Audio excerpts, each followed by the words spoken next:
Olá, amada igreja, povo de Deus, a graça e a paz de Cristo Jesus, o nosso Senhor. Nós vamos dar início aqui a uma sequência de aulas de escola bíblica dominical e temos para este momento o seguinte tema: o batismo com o Espírito Santo. Um tema muito oportuno, mas eu preciso aqui, a título de observação, dizer que, apesar de termos diferentes interpretações com relação a este tema, nós amamos os nossos irmãos pentecostais, reconhecemos a obra do Espírito e reconhecemos a obra de Cristo em suas vidas, nas vidas desses queridos irmãos. Quando estão em nossa igreja nos visitando, recebemos com alegria, participam conosco da mesa do Senhor, da Santa Ceia, mas com relação a este tema nós temos algumas diferenças de interpretação. Portanto, nesta primeira aula, nós vamos enfocar o pensamento pentecostal em torno dessa temática, ou seja, o batismo com o Espírito Santo. Então vamos ao pensamento pentecostal. Amados, o batismo com o Espírito Santo é a ação do Espírito ocorrida na pessoa posteriormente à obra da regeneração, ou seja, posteriormente à obra da salvação. Isso no pensamento pentecostal, ok? Ser regenerado é apenas, neste pensamento, ser salvo. É ser crente, mas crente sem poder ou sem dons espirituais.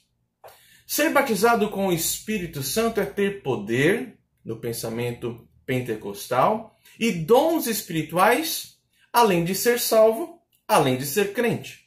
Vamos aqui observar um pouco a argumentação teológica pentecostal. Vamos a dois textos inicialmente. Atos capítulo 1, versículo 5, diz assim: porque João na verdade batizou com água, mas vós sereis batizados com Espírito Santo, não muito depois destes dias. Agora um outro texto, João, Evangelho de João, capítulo 15, versículo 3. Jesus disse aos seus discípulos: vós já estáis limpos pela palavra que vos tenho falado. Como que o pentecostal relaciona esses dois versículos? Ou seja, os nossos irmãos pentecostais afirmam que os discípulos já eram crentes e regenerados, mas não tinham o Espírito Santo. Por quê? Eles pensam assim: porque Jesus já havia dito, vocês estão limpos pela palavra. Ou seja, o batismo com o Espírito é uma bênção subsequente à salvação. Portanto, dentro desta argumentação, para defender essa argumentação, ou seja, a tese de que o batismo com o Espírito Santo tem por finalidade outorgar poder espiritual, os pentecostais defendem teologicamente a existência, digamos assim, de dois batismos envolvendo o Espírito Santo. Para eles existem, notem, o batismo do Espírito Santo e o batismo com o Espírito Santo. No primeiro batismo, ou seja, o batismo do Espírito Santo, o Espírito Santo batiza, ele, quem é o agente, batiza o crente, a pessoa, colocando-a no corpo de Cristo. O segundo batismo, o batismo com o Espírito Santo, aquilo que eles chamam de segunda bênção. Ou seja, este segundo batismo, Cristo é quem batiza a pessoa com o Espírito Santo.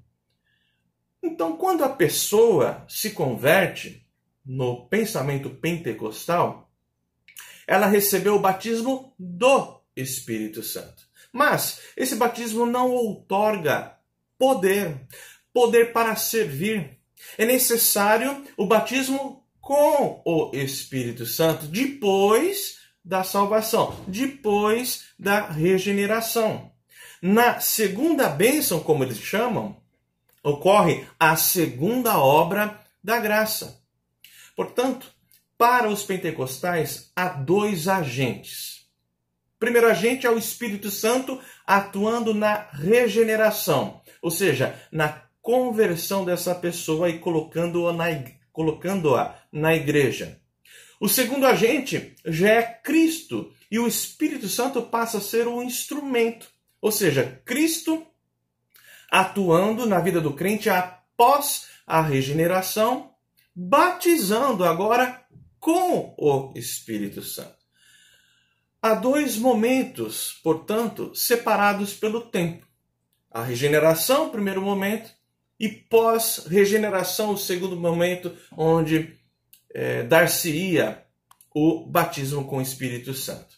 Vamos analisar rapidamente aqui essas preposições e o uso que os pentecostais fazem das seguintes preposições.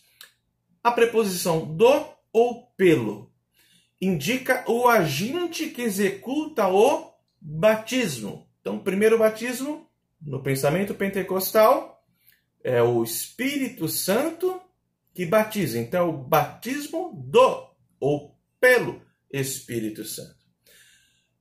Agora, mais duas preposições e como eles usam. Preposição como ou no, ou seja, indica agora o instrumento pelo qual o crente é batizado. Nesse sentido, o crente é batizado com o Espírito ou no Espírito Santo. Passemos aqui, então, como eles entendem a evidência da segunda bênção, ou o batismo com o Espírito Santo, segundo, então, os nossos irmãos pentecostais. A evidência do batismo com o Espírito Santo, ou no Espírito Santo, é o fato da pessoa falar em línguas depois que ela foi alvo do derramamento do Espírito. Os pentecostais consideram basicamente dois tipos de crentes. Primeiro tipo, os que receberam o batismo do Espírito Santo. Esses são salvos, mas sem poder do Espírito Santo. E o segundo tipo é os que receberam o batismo agora com o Espírito Santo. Esses são salvos, são crentes, e agora têm a plenitude do Espírito Santo para, inclusive, falar em línguas. Passemos agora a um texto e vamos procurar entender como os nossos irmãos pentecostais usam e aplicam o texto de Mateus, capítulo 3, versículo 11, que diz assim: Eu vos batizo com água para arrependimento. João Batista aqui falando, não é mesmo? Mas aquele que vem depois de mim é mais poderoso do que eu, cujas sandálias não sou digno de levar. Reparem agora. Ele vos batizará com o Espírito Santo e com fogo. Nesse texto, os pentecostais admitem, primeiro, o batismo nas águas para arrependimento. Ou seja, esse batismo é para quem é regenerado, convertido. Batismo de arrependimento com águas. Aquele batismo que nós verificamos como um sacramento onde a pessoa recebe as águas do batismo. E há um segundo batismo, no caso, o batismo com o Espírito Santo, este sim, como temos dito, para receber poder e dons espirituais. Portanto, eles dizem que o batismo com água é o início da caminhada cristã. Um ótimo início. Já é salva, a pessoa já é salva. Pois a pessoa está, então, no corpo de Cristo e em tese convertida. Mas é preciso ser batizado agora com o Espírito Santo. O Espírito Santo passa a ser, então, o instrumento e nós temos o batismo de Cristo com o Espírito Santo. Então, no pensamento desses irmãos, é preciso ser batizado com o Espírito Santo para fugir de uma vida cristã medíocre, ou seja, para fugir da mediocridade. É preciso ser batizado com o Espírito para ter poder. Essa é a ênfase. O crente precisa do fogo do Espírito. Não é assim que nós ouvimos muitas vezes? Fogo do Espírito. Precisamos do batismo de fogo. Não é assim que eles falam? Portanto, o segundo batismo faz com que o crente receba dons carismáticos, especialmente o dom de línguas. Para os pentecostais, a pessoa sem o batismo com o Espírito Santo, ela não deixa de ser crente. Mas não passa de um crente mediano. Muitas vezes um crente fraco, sem poder para, primeiro, sem poder para pregar o evangelho. Segundo, sem poder para curar enfermos. Terceiro, sem poder para falar em línguas. E quarto, muitas vezes sem poder para vencer os pecados. Lembrando que o sinal, a evidência da aprovação de Deus na vida do crente, a título de atribuir a este poder, se dá quando este recebe então o dom de línguas. Essa aprovação se dá através de uma busca intensa, de uma busca pessoal, ou seja, uma busca pela segunda bênção. A pessoa de per si deve se esforçar, buscar, orar, para então alcançar esse estágio de poder, esta segunda bênção.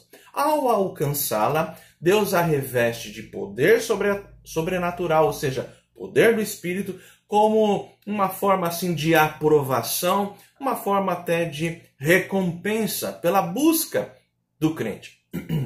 Qual seria o cerne do erro pentecostal?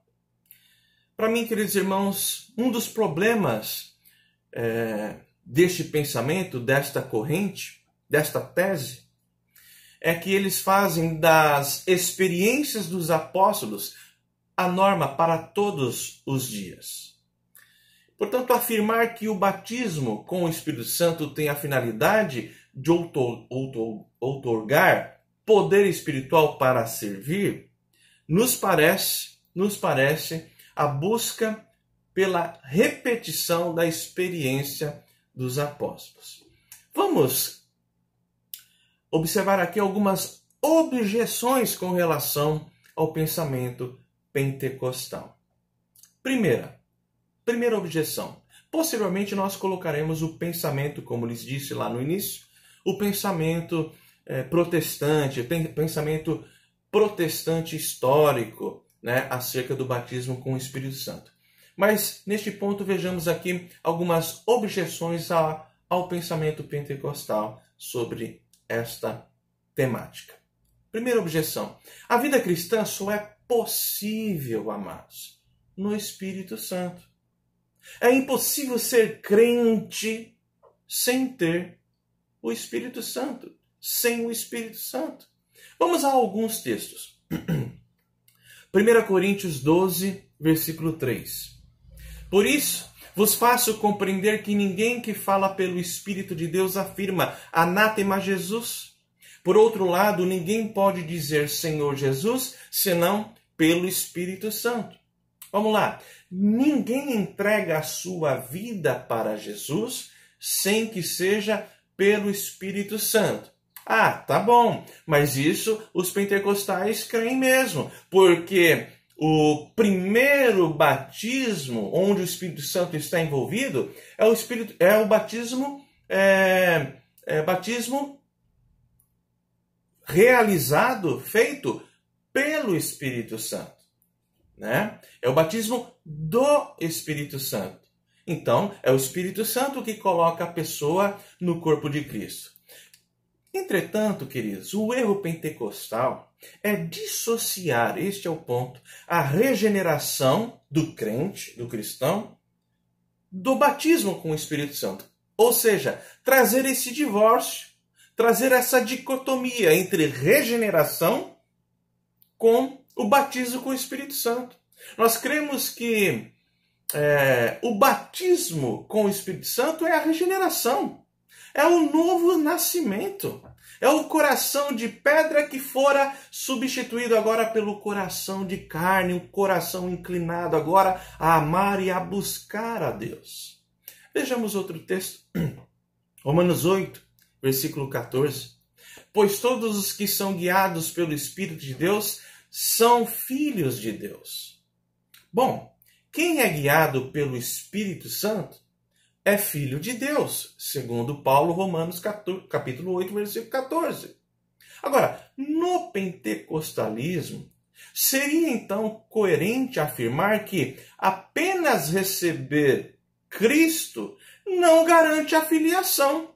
Olha só o que o texto diz. pois todos os que são guiados pelo Espírito de Deus são filhos de Deus. Ou seja, de acordo com os pentecostais, você recebeu a Cristo, mas só será filho de Deus quando for batizado com o Espírito Santo. Isso levando a interpretação, aplicando a argumentação teológica deles neste texto. Então há aqui uma certa incoerência, porque eles não vão concordar com essa questão de que você recebeu Cristo, mas só se tornará filho quando for batizado com o Espírito Santo. Mas então há aqui uma contradição com o texto. Mais um texto de Paulo aos Romanos, agora capítulo 8, versículo 9. Diz assim: vós, porém, não estáis na carne, mas no Espírito, se de fato o Espírito de Deus habita em vós.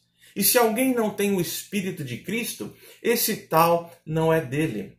Queridos, não tem como ser de Cristo sem que tenha o Espírito Santo. Se alguém não tem o Espírito de Cristo, esse tal não é dele. Espírito de Cristo aqui é um sinônimo para o Espírito Santo. E mais um texto, 1 Coríntios 12, versículo 13, diz assim: pois em um só Espírito todos nós fomos batizados em um corpo, quer judeus, quer gregos, quer escravos, quer livres, e a todos nós foi dado beber de um só Espírito. Não tem como, irmãos, entrar no corpo de Cristo, ou seja, na igreja, sem ser batizado com o Espírito Santo. Os pentecostais afirmam que o Espírito Santo batiza a pessoa colocando-a no corpo de Cristo, ou seja, na igreja, mas que ela não recebeu o Espírito Santo. Mas o texto aqui diz o seguinte: em um só Espírito todos nós fomos batizados em um corpo, ou seja, no Espírito Santo fomos batizados no corpo de Cristo.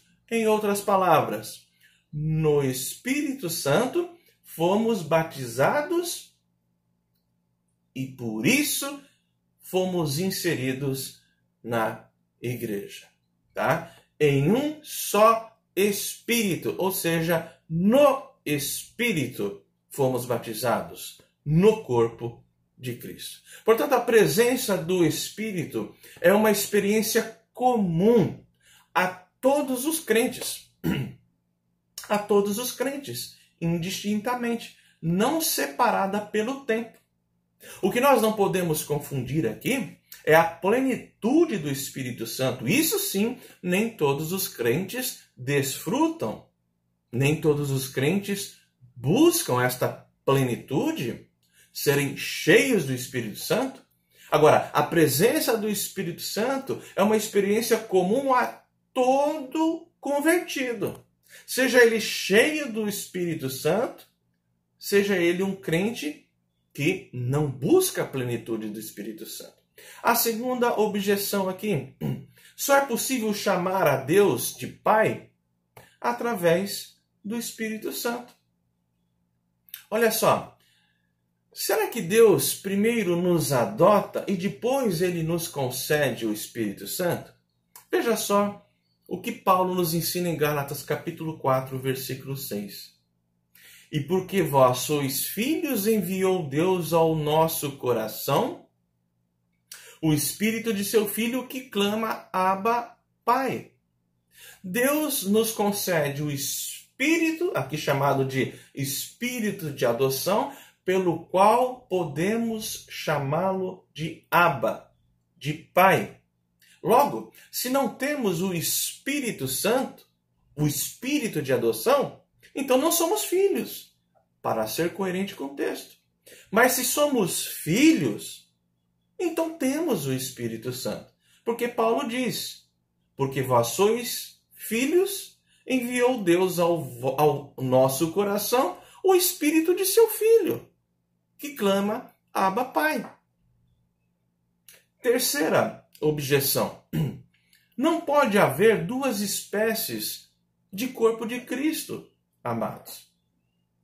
E é isso que essa proposta pentecostal acaba, em última instância, promovendo, fazendo na igreja.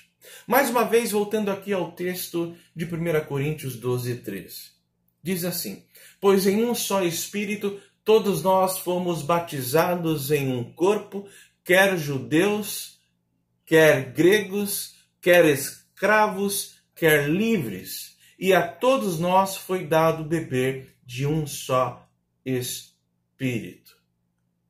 Pois em um só Espírito todos nós, indistintamente, sem separação, sem divórcio, todos nós fomos batizados.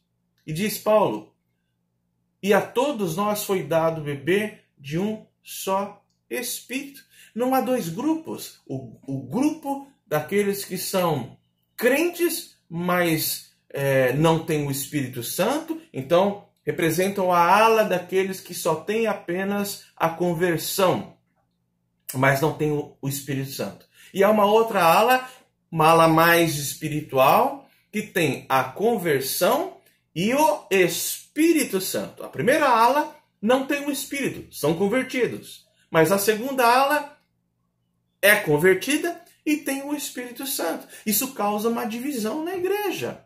Isso causa uma separação no corpo de Cristo. E o texto diz: em um só Espírito todos nós fomos batizados. Veja ainda esse texto de Paulo para amarrar essa argumentação. Efésios 4, de 4 a 6 diz assim: há somente um corpo e um Espírito. Espírito aqui se tratando do Espírito Santo. Há somente um corpo e um Espírito, como também fosse chamados numa só esperança da vossa vocação. Há um só Senhor, uma só fé, um só batismo. Um só Deus e Pai de todos, o qual é sobre todos e age por meio de todos e está em todos. Portanto, muito excêntrico, muito estranho imaginar que nós temos dentro do corpo de Cristo uma divisão em dois grupos. O que nós temos, sim, no corpo de Cristo nós temos crentes mais consagrados, crentes que buscam a plenitude do Espírito Santo. Mas também no mesmo corpo nós temos crentes fracos, não dedicados, que não guardam o dia do Senhor, que não produzem frutos do Espírito Santo. Esses sim, via de regra, têm apagado o Espírito Santo. Tem apagado o Espírito Santo. A título de desfecho, queridos e amada igreja, é verdade que dentro do pensamento pentecostal, eles vão fundamentar esta argumentação nos textos de Atos 8, Atos 10 e Atos 19. Mas por hora nós vamos nos deter apenas na apresentação da argumentação básica do pensamento pentecostal. Próxima aula nós estudaremos o pensamento do protestantismo reformado, do protestantismo histórico sobre o batismo com o Espírito Santo. E em aulas futuras nós faremos a exposição de Atos 8, Atos 10 e Atos 19, procurando entender o que esses textos nos dizem sobre a experiência com o Espírito Santo e seu batismo. Deus os abençoe e que Deus nos dê iluminação, nos dê sabedoria para interpretar a palavra do Senhor. Oremos. Senhor, ajuda-nos, ó Deus, a entender a Tua palavra cada vez melhor, cada vez de uma maneira mais iluminada pelo Teu Santo Espírito. Venha, Senhor, orientar a Tua igreja. Venha, Senhor, falar à nossa mente, ao nosso coração, para que cresçamos no conhecimento, para que cresçamos também na graça do Senhor sobre a Tua igreja, sobre as nossas vidas. Sê conosco, ilumina-nos, ó Deus, os olhos da alma, para que possamos honrá-lo através de um viver fiel, através de um conhecimento detido da Tua palavra. Que seja assim para a glória do Teu santo nome, em o nome de Jesus. Amém. Queridos, que Deus abençoe. Um abraço a todos. Tchau.